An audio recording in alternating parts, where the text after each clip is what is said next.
ಕೊಡಂತ ಯಾವ MLA ಮಾತಾಡ್ತಾನಪ್ಪ? 20 ದಿನ ರೈತ ಸಂಘದವ್ರು ಯಾರು ಮನೆಗೆ ಹತ್ತಿಲ್ಲ. ಕಬ್ಬ ಬಂದ್ ಮಾಡಾಕತ್ಯಾರ, ಟ್ರ್ಯಾಕ್ಟರ್ ಬಂದ್ ಮಾಡಾಕತ್ಯಾರ. ಇವರು ದುಷ್ಟ 20ನೇ ತಾರೀಕು ಫ್ಯಾಕ್ಟರಿ ಚಾಲು ಮಾಡ್ಕೊಂಡು ಬಂದಾರ. ರಾಜ್ಯಪಾಲ ಸಹಿ ಮಾಡಿಸ್ಕೊಂಡು ಬಂದಾರ. 15 ದಿನ ನಮ್ಮ ರೈತ ಸಂಘದವರು ಎಲ್ಲ ಜಿಲ್ಲಾದವರು ಪ್ರತಿ ಫ್ಯಾಕ್ಟರಿ ಮುಂದೆ ಬಂದ್ ಮಾಡಿವಿ. ಜಿಲ್ಲಾ ಉಸ್ತುವಾರಿ ಸಚಿವರು ಬೆಂಗಳೂರಿಂದ ಬರಕ್ಕೇನು ಬಹಳ ಸಮಯ ಹತ್ತಂಗಿಲ್ಲ. ಅದೇ ಜಿಲ್ಲಾ ಉಸ್ತುವಾರಿ ಸಚಿವರು ಲಕ್ಷ್ಮೀ ಹೆಬ್ಬಾಳ್ಕರ್ ಬೆಳಗಾವಿ ವಿಧಾನಸೌಧಕ್ಕೆ ಯಾಕೆ ಹಾಕಾರ ನಮ್ಮ ವೇದಿಕೆಗೆ ಬಂದು ಶೋ ಕೊಡ್ತಾರೆ. ಇಲ್ಲಿ ಏನಾಗೈತಿ ಬರಕ?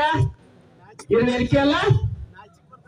ಒಂದ್ 500 ರೂಪಾಯಿ ಘೋಷಣೆ ಮಾಡೋ ಪುಣ್ಯಾತ್ಮ, ದೊಡ್ಡ ಸ್ಥಾನ ಕೊಡ್ತೀನಿ ನೀನು.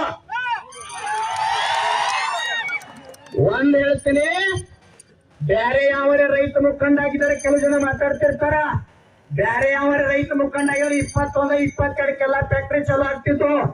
ಶಿವನಪ್ಪ ಪೂಜಾರಿ ನಾವು ಇಲ್ಲಿ ಏನ್ ಕುಡಿಯಲ್ಲ. ಯಾವ ಮಕ್ಕಳ ಸೂಟಿಗೆ ಎಷ್ಟುಗಳಾದಂತ ರೈತ ಸಂಘದವರದೇವೆ. ಯಾವ MLA MP ಫ್ಯಾಕ್ಟರಿ ಮಾಲಕ ಯಾರ್ದು ನಮಗ್ ಭಯ ಇಲ್ಲ. ಯಾವ ಮನೆ ಮುಂದೆ ನಾವು ಕೈ ಹೊಟ್ಟವರಲ್ಲ. ಬಿಲ್ ಘೋಷಣೆ ಆಗುತ್ತಕ್ಕ ಯಾರು ಹೆಣ್ಣು ಸರಿಯಂಗಿಲ್ಲ. ಎಲ್ಲಾರು ಶಾಂತ ರೀತಿ ಕುಂಡ್ರಿ. ಅಲ್ಲಿ ಅನ್ನದ ವ್ಯವಸ್ಥೆ ಮಾಡ್ಯಾರ. ಯಾವ ಫ್ಯಾಕ್ಟರಿ ಮಾಲಕಂಡು ರೊಕ್ಕಲ್ಲ, ರಾಜಕಾರಣ ರೊಕ್ಕಲ್ಲ.